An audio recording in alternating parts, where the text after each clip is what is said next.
future, 1933. America is experiencing the most terrible economic crisis in its history.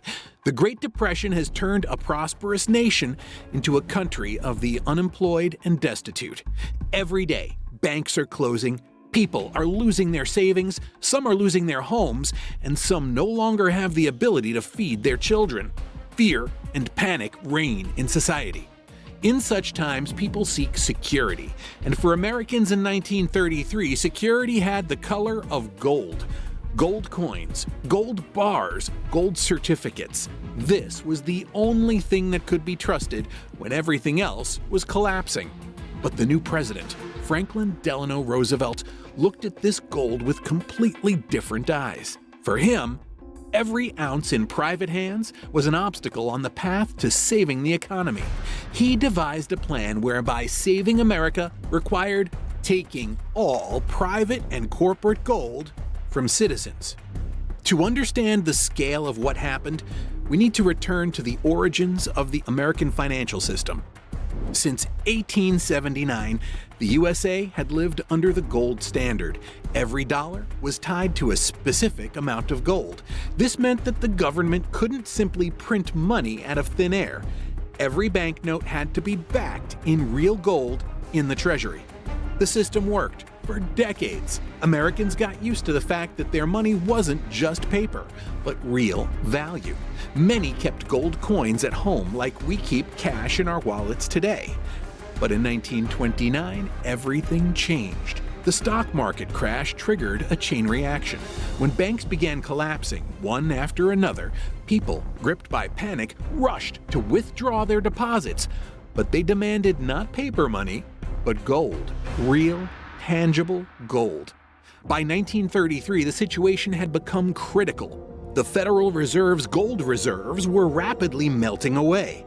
Every day, tons of precious metal were being withdrawn from banks. If this continued, the gold standard would collapse, and with it, the entire American economy. Roosevelt understood, to save the country, it was necessary to break the link between the dollar and gold.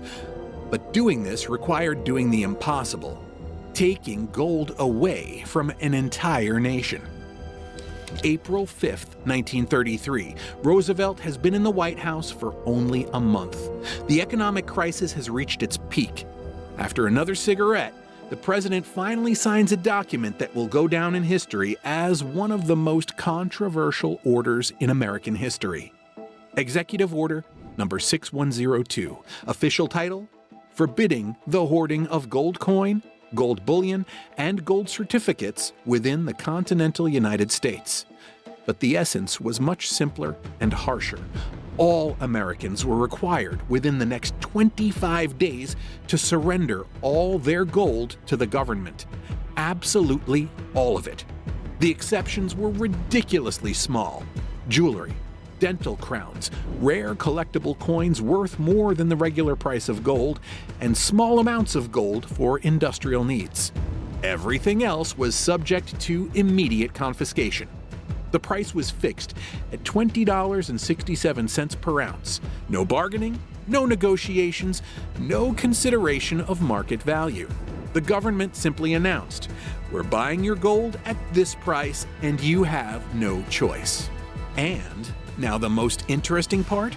The punishment for disobedience, a fine of $10,000 or imprisonment for up to 10 years, or both simultaneously. To help you understand the scale of this fine, in 1933 the average American salary was about $1,600 per year. A $10,000 fine was equivalent to 6 years of work. And 10 years in prison was more than many murderers received. But Roosevelt understood threats alone weren't enough. It was necessary to convince Americans that surrendering gold was their patriotic duty, that it was for the common good. A powerful propaganda campaign began. Newspapers across the country published articles saying that hoarding gold was a selfish act that harmed economic recovery. Radio stations broadcast appeals explaining that surrendering gold would help create new jobs. Banks turned into agitation centers. Posters hung on their walls with slogans like, "Surrender gold, save America," and "Your patriotic duty is to help the country in its time of need."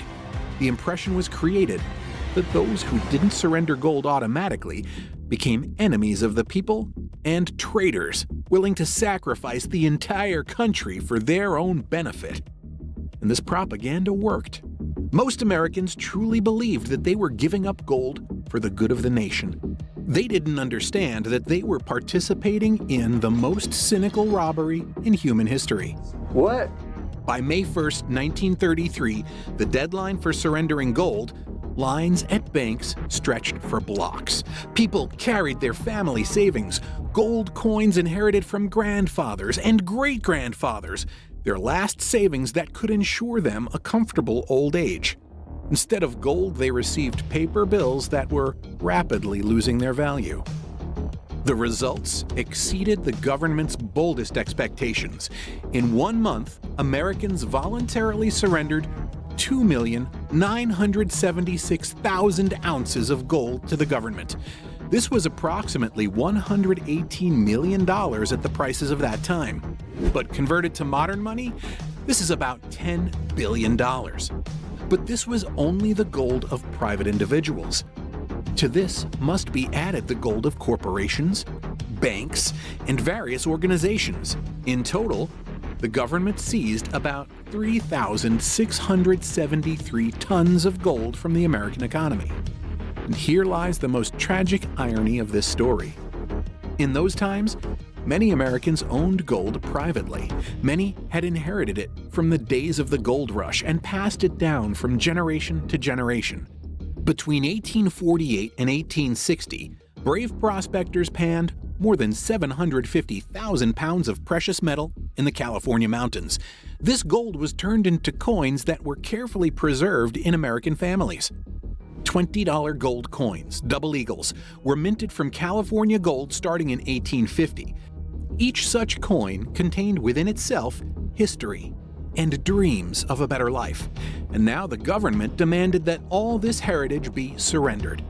To help you understand the scale of this robbery, I'll provide some comparisons. 3,673 tons of gold is more than all of modern China's gold reserves and almost twice Russia's gold reserves. If this gold were melted down into standard-size bars and stacked one on top of another, their height would exceed Everest. If it were sold at modern prices, the revenue would be about $395 billion. With this money, you could build 26 nuclear power plants or buy all the real estate in San Francisco 3 times. If you are shocked by the scale of this government fraud, give this video a like and make sure to subscribe to the channel. There are plenty more stories like this to come. America's national debt has reached a staggering $37 trillion as of mid-2025, and right now Donald Trump is floating one of the most radical fixes yet, backing the US dollar with cryptocurrency and gold. To some, it is a visionary move, a bold leap toward restoring trust in American money, but to others, it's reckless, nothing short of a dangerous gamble that could destabilize financial markets and worsen the very crisis that it aims to fix. Regardless of where you stand, one thing is very clear: Trump has forced a conversation that no one can ignore, not anymore. So why is this idea being considered now? It is now being considered because the current U.S. debt situation is no longer just a budget issue.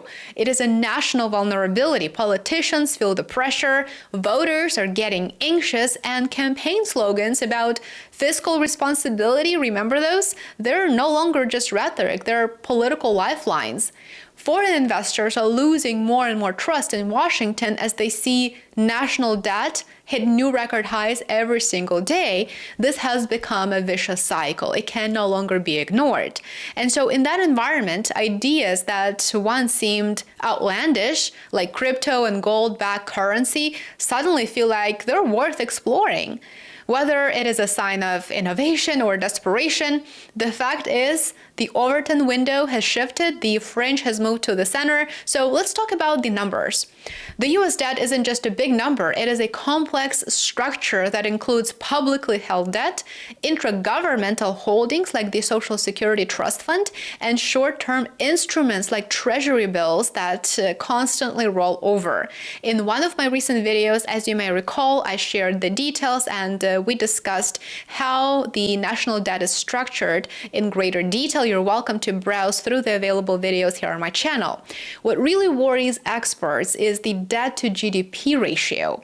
It is now higher than during most major historical crises. That ratio signals how sustainable the debt is relative to the size of the economy.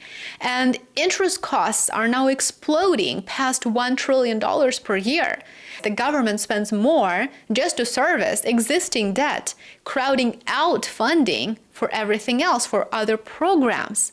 This creates urgency and it makes unconventional ideas politically palatable, even if they're technically uncertain. So why crypto? Why gold? Well, because each carries symbolic and practical value. Crypto, of course, promises speed, programmability, and a modern image. Gold evokes stability, scarcity, and trust. Politicians love both, of course, because they look like strong solutions and they sound great in a 30-second ad spot. But as always, there is a difference between what sounds good and what actually works in a financial system that is built on layers of law, contracts, regulation, and institutional inertia, let's be honest. Here's what Trump is actually proposing, or at least trying to hint at. He's proposing tokenizing treasury debt using blockchain. He's proposing to issue a government-backed digital currency. He's proposing to rebuild US gold reserves, and possibly he's proposing to peg part of the dollar to gold or a hybrid crypto-gold standard. The stated goal is to lower borrowing costs, to restore confidence in the currency, and to reduce debt through credibility rather than austerity. It is a bold vision, but the devil is in the design, is in the details. Tokenizing treasuries may sound great to some policymakers, but it could actually improve, of course, market access, and it could improve settlement speed. So those are great things about crypto. But it also opens the door to new risks such as cyber attacks, smart contract errors, and regulatory chaos. And here you would ask, what about stablecoins or a US government digital currency? What about that? Well, if not done carefully, they could blur the line between monetary policy and fiscal policy, which would create the appearance or the reality of printing money to cover deficits. That is the kind of move that shakes investors' confidence, and of course, it wouldn't strengthen the US economy. The core challenge here is to design a system where crypto enhances transparency and efficiency without enabling monetary instability. Gold feels safe, but in reality, it is a double-edged sword. Pegging the dollar to gold limits monetary flexibility. If there is a recession or, let's say, a financial panic, the Federal Reserve can't just inject liquidity because it would be bound by the peg. In other words, it's just not going to happen. It is not practical in the current environment. Even partial backing with gold might constrain fiscal options and introduce volatility if gold prices swing. And practically, there's not enough gold in the world to back the modern financial system at current scale, not without massive economic disruption. So gold might boost symbolic credibility, but it could also raise the risk of deflation, slow growth, and harsher policy trade-offs during economic shocks. What happens when you combine crypto infrastructure with gold reserves? I think that is a very good question. This actually lies at the very core of Trump's initiative. You get a system that might promise fast digital settlement with hard asset credibility. But coordinating this would be a logistical nightmare, and I'm sure that Washington is fully aware of it. Many challenges would need to be addressed, such as who controls the gold, who mints the tokens, Who guarantees convertibility? And the big one, what happens if people try to redeem en masse? What happens if there is a bank run, in other words? Trust depends on governance, on rules, on transparency. If any of that breaks down, the new system or the old system collapses, and fast. Trump's proposal is very disruptive, and knowing Trump, that may be the point. It is clear that he's tapped into real anxieties about debt, about inflation, and the future of the dollar. To his credit, it is time to have this conversation. Crypto and gold are not magic bullets. They're tools, they're instruments, and tools are only as good as the system that wields them. Either way, Trump's proposal has moved the debate, and it forced America to reconsider ideas that were once dismissed as fringe. Is Trump's gold and crypto plan genius, or is it pure madness? Let us know in the comments. I would love to hear your take on this. Putin, Modi, and Xi laid out their new plans for a multipolar world order. They're basically done with the U.S. dollar and the SWIFT system and so much more. But something else is on Putin's mind. What happens to the $37 trillion debt that the United States is currently sitting on right now? Well, this weekend, Russia started sounding the alarm about what the United States is going to do with all of that debt. Russia says America is going to push everyone into crypto using a stable coin strategy scheme, which we've covered here over the past 2 years on this show, and then devalue the currency once everyone is moved over to this stable coin structure. Dr. Kirk Elliott has been sounding the alarm for a while now about what's coming. This is an existential moment right now for the U.S. dollar. So, you got to watch people when that's an existential threat. Dr. Elliott, great to have you here on the show finally. Welcome. Well, it's great to be with both of you. Thanks for having me on. Our pleasure. So what is your, first of all, I want to get your take, first of all, on this BRICS emergency meeting. We're hearing a lot of blustering from the White House. We're hearing a lot of back and forth right now and this movement away from the SWIFT system. So why this emergency meeting, and what does it portend for us? Well, when you look at why they're doing it, is because Trump is actually being successful in a lot of his tariffs, right? If you look at the Chinese exports to America, they're down 33% since the tariff started. So it's like, who is China in the world and who is America? China is the supplier, America is the consumer. So if you're the supplier, you have to have demand. So they're getting ticked, right? It's like a rabid dog backed into a corner. And they're going to start blustering, saying, we need to safeguard multilateralism, defend fairness and justice, promote common development, right? Everything which are the buzzwords to the globalized community, right? However, has China ever acted that way before? It's like, no, in action, they don't act like that. But so what's interesting is when you look at what today, Chinese Foreign Ministry spokesperson Ling Zhan said, and let's listen to this quote. I'm just going to repeat it. Say, China stands ready to work with other parties to further act on the BRICS spirit of openness, inclusiveness, win-win cooperation, promote high-quality development of greater BRICS cooperation, and jointly work for a more just and equitable global governance system. Does that sound like China? No, it doesn't. Right. So what they're doing is they're mad because they are losing face. Now, if you go back 2 years to the BRICS symposium, the one that started in Durban, South Africa, a couple years ago, what was Putin's opening statement then to the world? He said, we're going to de-dollarize the world. It's our objective and it's irreversible. Have they been successful in that so far? Well, what's the dollar done so far year to date? It's down over 10%. So I would say the demand for the dollar is diminishing rapidly. I mean, literally, this is supposed to be the stable currency of the world. Well, when you look at the amount of stimulus money and debt and unrelenting printing, right? It's like, oh, of course, nobody's going to want that, right? So I mean, I wouldn't. So what is a way that Trump could actually counterbalance that, right? And you're going to see people on both sides argue for and against this, right? But with the issuance of like the stablecoin bill and the Genius Act and all these things, right? It's like we are going to actually issue stablecoin, which is a currency-backed token on the blockchain, right? So So you can have a decentralized version of that, or you can have central bank digital currency, which is all about command and control with the government in charge of everything that you buy and sell and the source of funds and use of funds. And if they don't like you because of your race, your political ideology, your religious ideology, whatever, they can cut you off. This is your digital social profile, your social credit score, right? Nobody wants that. That's Big Brother in your bank account.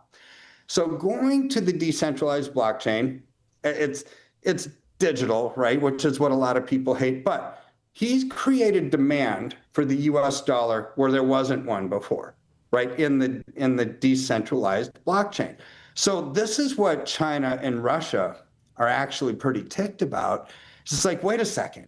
We want to be the world's reserve currency. We want to bring to the world our system where the BRICS common currency replaces the US dollar. And what did Trump just do? He basically said the stable coin, which is backed by the US dollar, and through these bills that were signed, you've now got the USDC, Circle's version of a stable coin backed by the US dollar, Tether's USDT, Trump's World Liberty USD1, PayPal, Gemini, Ripple's version. They all have the US dollar that's attached to a token. Well, that's creating demand for a dollar that was sinking like a ship because of government spending that's out of control, because of high taxation, because of a faltering economy after the Biden administration. And so it's who's going to want the BRICS currency, right? Let's just say the BRICS did have a stable coin backed by their currency. Who would want it, right? Nobody trusts most of the countries in the BRICS nations. Their economies are falling apart. This is why the US dollar is over 90% of stablecoin issuances around the world. So what Trump is doing, in my opinion, is creating demand for a currency where there wasn't any before, because it's not just spending right now. It goes back decades or 100 years of unrelenting printing of money to provide stimulus for everything under the sun, and that's devalued our dollar. XRP isn't just part of the great financial reset, it is the reset. Let's get into a little bit more in this outline that I have for you guys in regard to this topic. First, we're going to continue this with our brother in the space, Smoke. So let's pull this up. Basically, it's the findings once again about it all. And he points out this, straight from X. He says recently, as of December 5th, 2026 Global Digital Asset Regulation Timeline. It's documented. Well, let's pull this up. Well, for one, he points out these key things in the highlights. It says Figure 4, Outlook for Potential Digital Asset Regulations in 2026. You see the expected dates, Q1 2026, and if anything, the jurisdictions, for example, the UK. Anticipated milestones, the FCA expected to implement stablecoin regime under the Financial Services and Markets Act and related secondary legislation. Again, back to what you heard from, obviously, Redacted, a little bit from, obviously, Lena, a little bit from what you've seen in some other particular outlines. But whatever the case be, the timeline of it all. Q2 2026, the European Union make a phase 2 expected focus on remaining areas such as aspects of DeFi and NFTs subject to EU work program. Even in Australia, Q3 2026, comprehensive crypto licensing framework expected under ASIC following Treasury consultations. Again, back to a little bit of what you heard from Lena Petrova. And also Canada, part of the mix, Q4 2026, literally about a year from now. Proposed amendments to enable broader tokenized funds, ETFs, expected from securities regulators, CSA. The other area I want to jump into in regard to a little bit more of the findings is getting into a little bit more of the nitty-gritty of it all. In another particular outline not that long ago, I talked recently with our brother in space, Rue Black, about the whole thing of Wisdomtree. So yet another thing to point out. For one, what you see right here is also worth sharing. Wisdomtree report reveals XRP is the only cryptocurrency with sustained institutional inflows across all regions. More importantly, in the new report from Wisdomtree, it does confirm XRP is the only major cryptocurrency that institutions continue to buy across every region and product type, even during a month when most other assets saw heavy selling. In Europe, XRP brought in 549 million of new money this year. That is more than Ethereum, which stood at 185 million, or the Solana, which is now losing money quickly after an earlier 814 million dollar total, and more than every other single coin or basket product except BTC with 1.64 billion. Outside the United States, investors added 252 million to XRP products this year, almost exactly the same amount they added to BTC products, which was 268 million, even though BTC products are more than 25 times larger. For me, that's key. That is worth pointing out. In simple terms, dollar for dollar, institutions added nearly 25 times more fresh capital to XRP than BTC in these markets. Right, 100%. That is the clear sign possible that investors strongly prefer XRP when they look beyond BTC. In the United States, the newer synthetic XRP product took in 241 million this year, more than the Solana synthetic, again, 206 million, and far more than any other altcoin product. While BTC and Ethereum's ETFs in the United States lost a combined 6.4 billion in November alone, money continued to flow into XRP products everywhere. Checkmark. A little bit more about this. When professional and institutional investors decide where to put new money right now, they are choosing XRP over BTC, Ethereum, Solana, and every other major alternative consistently across the entire planet, and even during a month when most of the market saw heavy selling. Bullseye. Yeah, I would agree with some of these statements. That level of sustained global preference is rare and speaks directly to confidence in XRP's current standing and future potential. This is documented below. So let's pull this up. And he does have some snapshots directly from Wisdomtree, as of course you see right here, which is also crucial. And this is basically from the November 30th, 2025 Wisdomtree Crypto Monthly. And again, that's where the reference came from. A little bit more about this. Let's get it to the next particular page with this.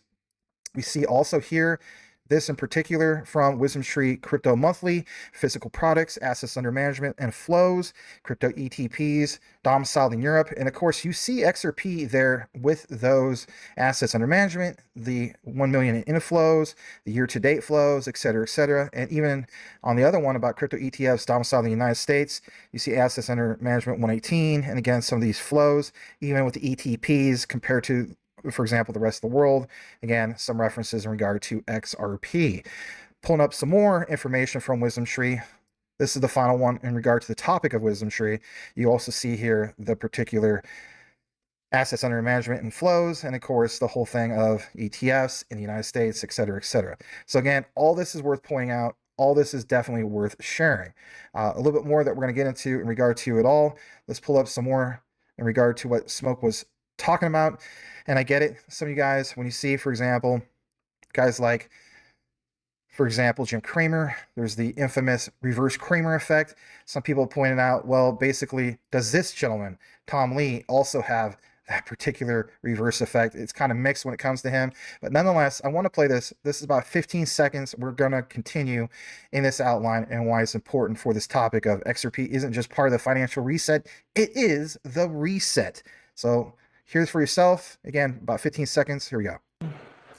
Number two, I think crypto prices have bottomed. And I think that in the next 8 weeks, we're going to shatter the Bitcoin 4-year cycle. I don't think it's going to be a 4-year cycle this time. A lot of people feel as though that's the case. A lot of people feel like that's not the case. But in reality, there has never been a utility run in the history of crypto. Right? And some people say, well, it will never be. Well, then if that's the case, why are you invested in XRP? Why are you invested in some of these utility-driven projects? For a lot of people, it's like, you know, they hopped on the bandwagon. They didn't do a lick of research. And I say that politely, but it's an actual fact. Still, I see daily comments from people that they just don't see this stuff doing anything. Again, we have referenced the previous cycles, and there's nothing wrong with doing that, but those previous cycles, going back to 2021, those were speculative cycles. And if anything, there were cycles that had positive catalysts that caused the coins and tokens to absolutely pump just off of that, a positive catalyst. But in reality, it's all about real, true utility being put in motion. And let's be fair about it. That hasn't happened yet. What would be the factors of these things happening? Well, again, whether you agree with this gentleman or not, it's the whole idea that maybe possibly in 2026 or further out, you would have regulations passed to enable by law for these things to finally be used. I'd rather bet on that and accumulate while I still can and reach the goals on some of the ISOs that we talk about here, with XRP or some of the other ones, then be the type of guy who FOMOs, right? How many friends do you have that actually do that? I have a few, right? They know who they are. I love them. God bless them. But that's a reality, right? Again, even on this channel, we've been covering XRP since 32 cents. Shout out to all the other channels that have done it way longer before me, right? Kudos to you guys. But the point is, that's a reality. People will FOMO, of course, when the price is sky high. And for me, that is not a winning formula. I mean, yeah, there's gains, but again, getting in when things haven't taken off. In reality, when you hear everybody talk about this stuff, where it's just mainstream, in my opinion, that's where everybody's too late when it comes to that. My own humble opinion. A little bit more about this. Let's jump over to this other key finding. Shout out to BankXRP. Really honored to have this person all of a sudden give me a follow. So I do appreciate that. I've shared his material a few times. He points out this in the key finding. He literally shared this December 5th, just the other day. He says, new SEC Chair Paul Atkins, quote, all U.S. markets will be on-chain within 2 years. Tokenization just went from if to when. I've been stating this for years myself, that it isn't a matter of when, right? Or excuse me, it's not a matter of if, it is to when. And if you think about it, the next wave, like he says, is closer than you think. Listen to it from the horse's mouth. Obviously, Paul Atkins. This one is also very short, roughly around 3 minutes. We're going to play this. We'll jump back here in just a brief moment. Here we go. Tokenization is the idea of using then smart contracts or tokens on chain to be able to, that represent, say, an underlying security. And so then that tokenized security is a security and would be subject to SEC rules by law. But the idea is that if it's on chain, on a blockchain, then there's much more transparency as to where it is. Right now, there's a bit of opacity as to who owns what, and where the company usually doesn't even know where its who its shareholders are, and where the shareholders reside, where the shares reside. So tokenization has the benefit of potentially having, instead of T+1 now, trade date +1 for clearance and settlement, the prospect of maybe T0. Now, depending on the instrument, and we have to think about netting and all sorts of other things with respect to some instruments. But in principle, the idea of on-chain delivery versus payment and receipt versus payments, DVP, RVP on-chain, is a prospect of de-risking the markets, making them much more transparent and then sure as far as clearance and settlement, because it's always that's the gap between clearance and settlement and then delivery and payment is the real introduces risk into the system. Do you expect this is where financial services is going? Are the major banks and the brokers out there today moving increasingly toward tokenization? Oh, absolutely. And it's the way the world will be, here in the, maybe not even in 10 years, maybe even a lot less time, maybe a couple of years from now. So I think that all of this modernization of the markets, I think, is good. And the trouble that we've seen here over the past few years is that, the SEC, unlike historically, it never was necessarily at the vanguard of pushing new innovations. It was always, a little bit behind the market, of course. But here recently, it's been almost standing athwart the marketplace, and as it's as all these new innovations were coming about. So that's no more. We're actually embracing it, and I believe that we need to be embracing it to keep the United States at the forefront as far as cryptocurrencies and whatnot.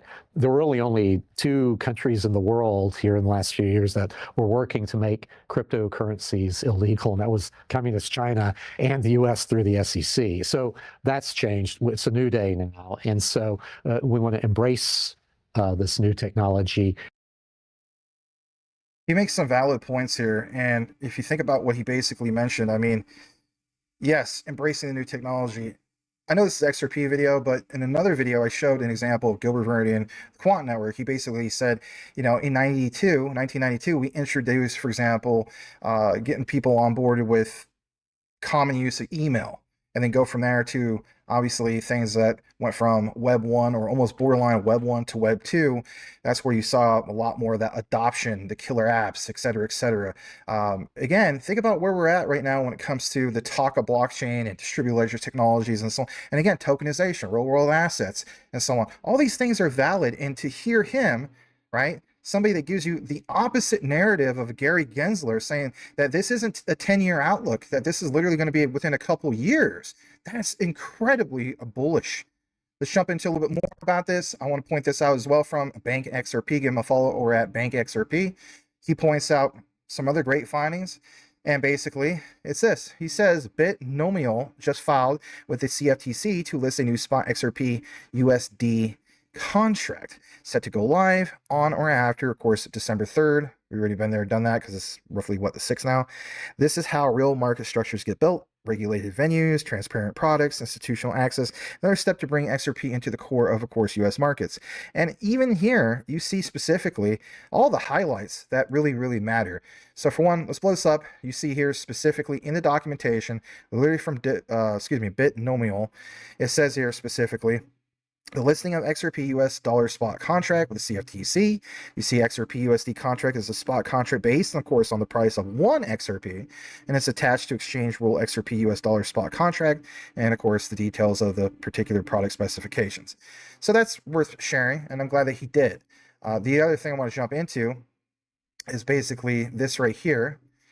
I want to establish some things that, again, some people look over, right? Sometimes we get tunnel vision when it comes to, oh, wow, you know, another thing about, for example, talks about CFTC and, you know, all these other things, kind of like what you saw literally right here about, obviously, these specific contracts and so on. Again, why is this important? Well, if you went over to Bitnomial, you will see specifically U.S. derivatives exchange and clearinghouse, perpetuals, futures, options, events. Again, U.S. derivatives, that should be your main highlight. Why so? Well, for one, when we jump into a little bit more about this, it says specifically from Smoke, again, give him a follow, just in case you're not, at SMQKE DQG, he points out there are 100 quadrillion drops, yes, drops, that XRP as Ripple targets the quadrillion-dollar derivatives market. XRP was designed with the scale of global derivatives in mind from the very beginning. And again, to all the yahoos who are saying that XRP can't scale, check out Man's screen card once again about how not only XRP, but a few of the other ones we cover can do 1 million plus TPS. It's not just BSV, and I'm still bullish on the BSV. I want you guys to keep in mind that when it comes to the partners, they're not there yet.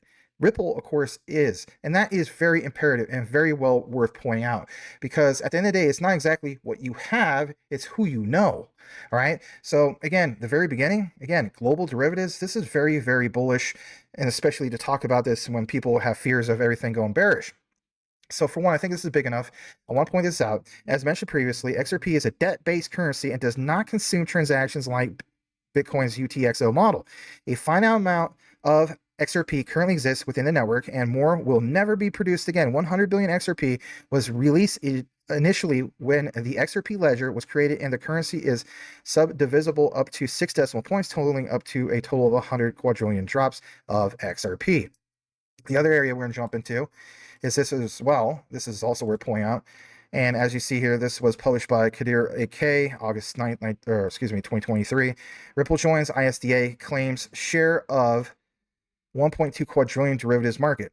Again, all this is worth pointing out because, again, it takes us to some other key things. And I've shared this in the past, but there's a whole new wave of people. Okay, it takes us to this video. And in the quote, if you truly want to make real money in blockchain, start looking at derivatives. Derivatives have always been the biggest whopper of them all, in my opinion. You know, this is not an XDC video, but how many times have you seen countless examples in regard to how XDC will stand out in regard to derivatives? But since we're on the topic of XRP, check this out as well. I want to point this out. Let's watch this again. This is under a minute. This is always great. Just in case you've seen it again, watch it again anyway, because it's good. Here we go. If you're interested in blockchain and you want to make money, forget about sending money back to your uncle in France. This is where you should be thinking. This is the size of the entire economy of the world right here, GDP. This is the notional principle of all derivatives, okay? These are all forwards, futures, and options, and these are all derivatives except interest rate swaps. This right here, interest rate swaps. Biggest universe that most of you have never heard of. Millions of lawyers, millions of traders, millions of accounts, all that can be put on the blockchain, okay? And all this clearing system, settlement system, which we took, Dodd-Frank is like this thick, this much of it has to do with clearing and settling of swaps. Okay, it's a nightmare, it's a mess. And we can take this whole system and simplify it with distributed ledgers. Okay, I want to talk about this. If you're interested in blockchain. Yeah, we're definitely interested in blockchain, are we not? All right, last but not least, since the first part of what we're talking about was debt, right? What you saw, obviously, from the intros, whether it was from Clayton Morrison's wife or Redacted, or maybe a little bit of what you heard, obviously, from specifically Lena Petrova. Of course, give these people a follow. They deserve your follow. But the point is debt cancellation, okay?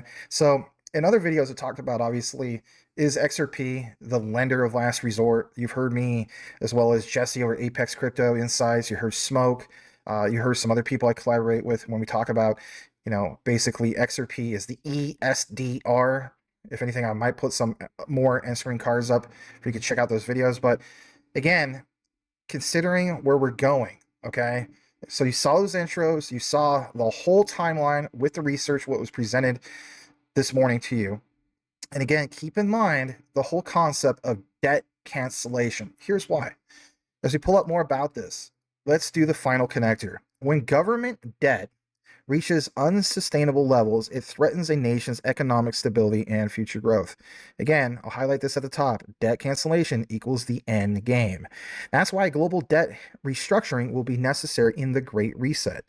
Printing more money to cover rising debt only triggers hyperinflation. We don't want that anymore. I mean, my goodness, who isn't sick and tired of paying for things that should have cost like literally $1 and now they cost $10? I mean, it's just absolute nonsense at this point. We talk about the whole thing of like the good old days, right? We need new good old days, right? I mean, I don't know about you, but 20 years from now, I don't want to have to talk about like, yeah, the good old days, that was only a part of, my parents and my grandparents' generations and so on. No, we want some of those good old days. Getting further into this, look what it says here. World leaders will need a plan to wipe out this debt. That's true, but you need instruments. You need some kind of utility that will solve some of this. And think about Ripple's main product of on-demand liquidity, then you understand the bigger picture. Okay, debt cancellations have been the go-to solution throughout history. This is why banks and ultra-wealthy individuals are already quietly talking about international debt cancellation. It's the only way to save the financial system. Whether people are fans of Trump or not, back to what Lena Petrova was talking about, maybe she is right. Maybe that's the whole plan moving forward. We'll find out. We'll see how this pans out going into 2026.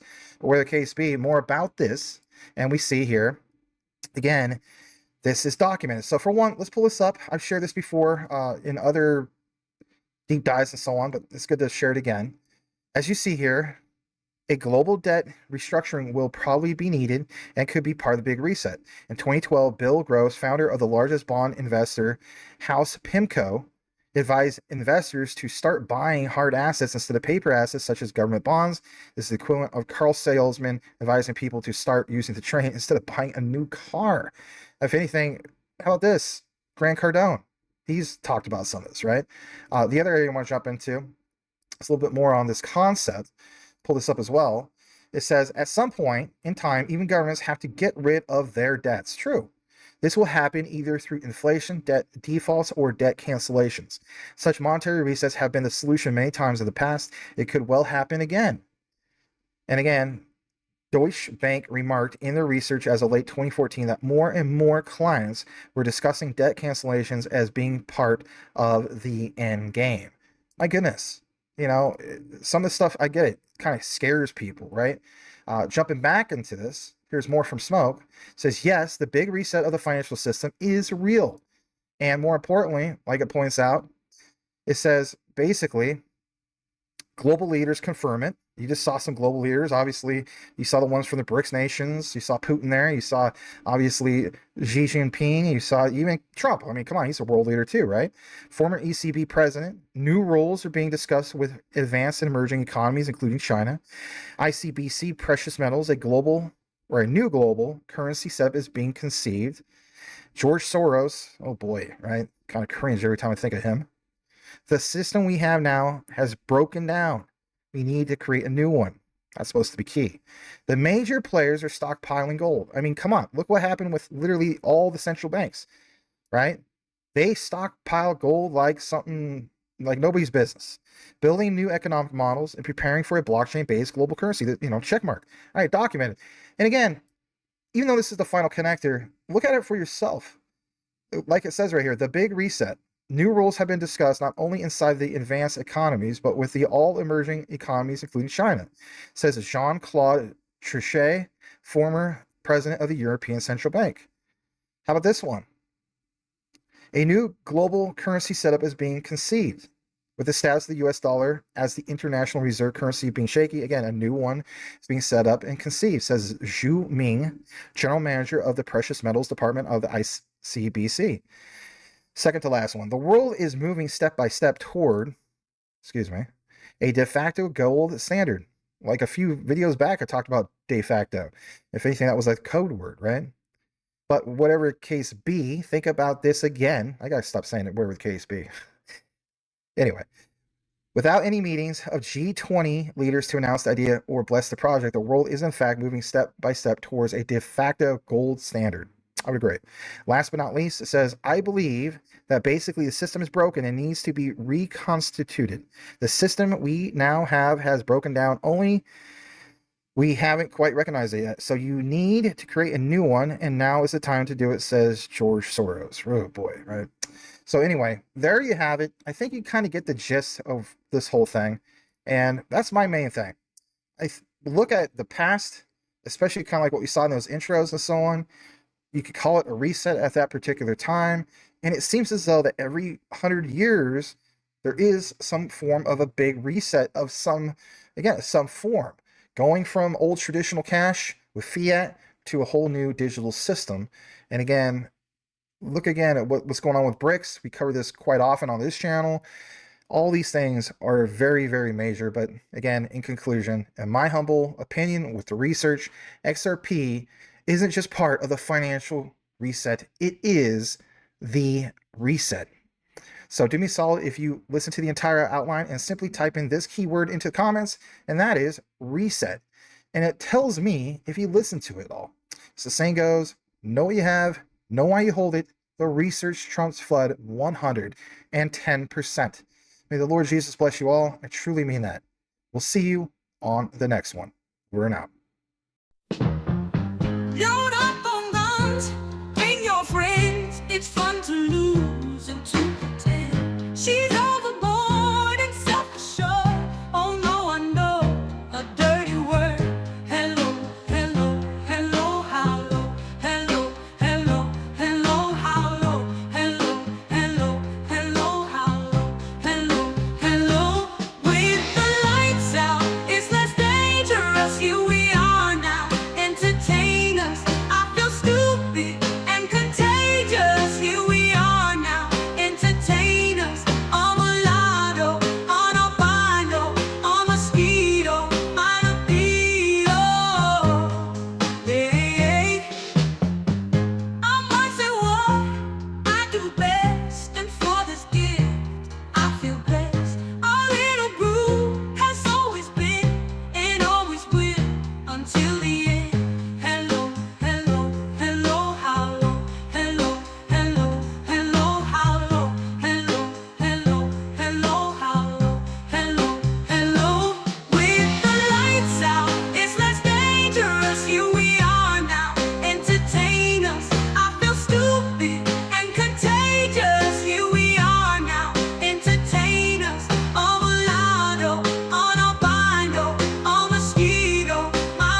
after these messages.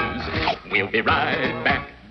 I have many friends that are earning every single day trading futures on BTCC. It's a simple process, and even if you don't want to learn how to trade, you could follow a trader on the site and let him do the trading for you. And again, I'm not trying to have any of you guys use your hard-earned money to lose anything. You don't know what you're doing? Don't jump into this, but there is money to be made, and don't use your nest egg for leverage trading. Use a separate portfolio. But I suggest learn how to trade. Earn you some extra money on BTCC. It's easy. You don't have to KYC, and you don't have to use a virtual private network VPN. This is a wonderful site. They've been around since 2011. Give them a shot. Also, when you earn that extra money, you can store that on your Decent wallet. The Decent wallet was not affected by the XRPL debacle, where the backdoor of many wallets was open and there was a breach. So Decent wallet was not affected by that. Decent wallet is as safe as you keep your seed phrase. It's a wonderful product, and you can get the discount by using the link. It's the only way to get the affiliate discount, and that is to use an affiliate link. So that link is popping up on the upper right side of your screen, and it is the one that you will use. You will also get free shipping. Pick you up a Decent wallet today. Secure your assets. If you don't have them stored in a wallet and sitting on an exchange, then you're at risk. So pick you one up today. Thank you.